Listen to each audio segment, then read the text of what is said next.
e aproveitarem a especialização de outros países, ok? Bem, aqui tem uma caixa que vale a pena a gente abordar, que é a vantagem comparativa na prática, o caso de Babe Ruth.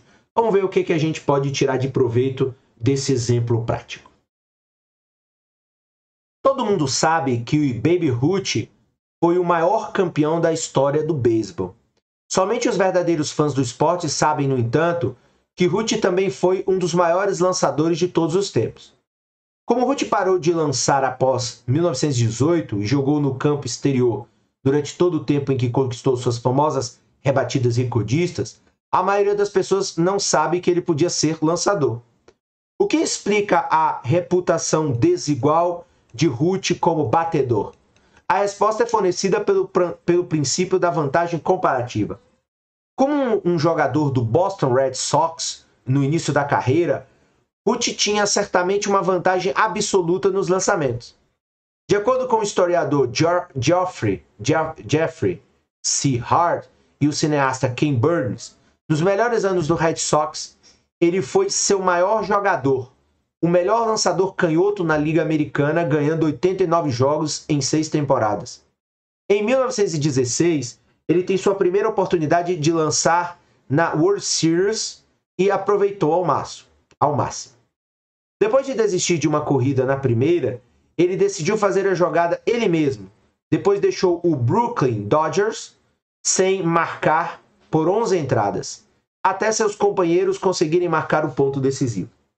Na série de 1918, ele mostraria que ainda poderia dominar a situação, aumentando seu recorde da série de 29 2/3 entradas sem marcar, uma marca que perdurou por 43 anos, a série de 29 2/3 entradas sem marcar, e uma marca que perdurou por 43 anos. Então, o recorde de lançamentos de Babe na World Series foi quebrado pelo jogador do New York Yankees, Whitey Ford, em 1961, no mesmo ano em que seu companheiro Roger Maris quebrou o recorde de 1927 de Ruth, de 60 home runs em uma única temporada. Então veja, embora Ruth tivesse uma vantagem absoluta em lançamentos, a sua habilidade como um batedor em relação, veja, ele tinha a habilidade absoluta, a vantagem absoluta em lançamentos. Mas sua habilidade como um batedor em relação às habilidades dos seus companheiros era ainda maior, ou seja, a sua vantagem comparativa foi decidida. Ou seja, quando você compara, você tem a vantagem absoluta, ou seja, ele é o melhor lançador que todo mundo, mas quando ele vira batedor, ele é melhor ainda comparado aos seus outros colegas. Então, como um lançador, no entanto, Ruth precisava descansar os braços entre as jogadas e, portanto, não poderia bater em todos os jogos. Para explorar a vantagem comparativa de Ruth, o Red Sox movimentou-o para o centro do campo em 1919 para que ele pudesse rebater mais frequentemente. O resultado de ter Ruth se especializando em rebatidas era enorme. Então veja, em 1919, ele fez 29 home runs, mais do que qualquer jogador tinha feito em uma única temporada, de acordo lá com o historiador Hard e o cineasta Burns. Os Yankees mantiveram Ruth no campo exterior e na base, depois que eles compraram seu passe em 1920. Eles sabiam o que era bom quando viam.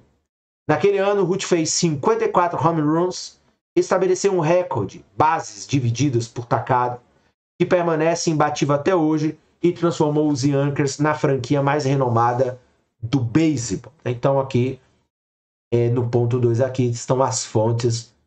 Então, esse exemplo aqui bem lúdico, né, mostra aí a questão de que a gente, quando a gente volta aqui e vê a questão, esses são conceitos importantes que não podem ser esquecidos, e eu vou até voltar aqui porque é fundamental. Então aqui, a vantagem absoluta, né, é uma coisa.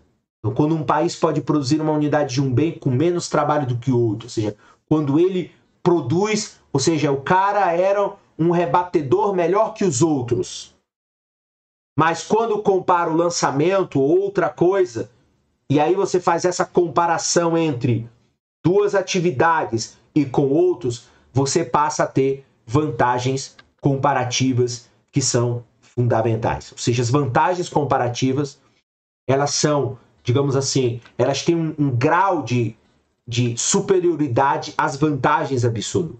Então, eu posso ser bom em uma coisa e posso ser bom em outra coisa.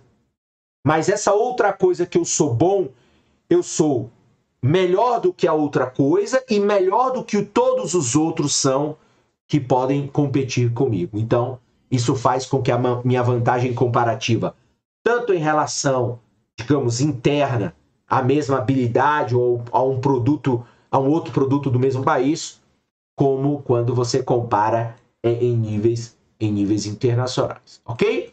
Então, isso aí é muito importante que a gente não esqueça, tá bom? Pois bem, e aí lembrando, né, qualquer dúvida, qualquer problema, volta quantas vezes for necessário para você sedimentar esses argumentos teóricos na sua mente, nas suas anotações, porque essa parte 1 do livro é a parte teórica de comércio internacional. Então, é muito importante que essa base teórica você a tenha muito bem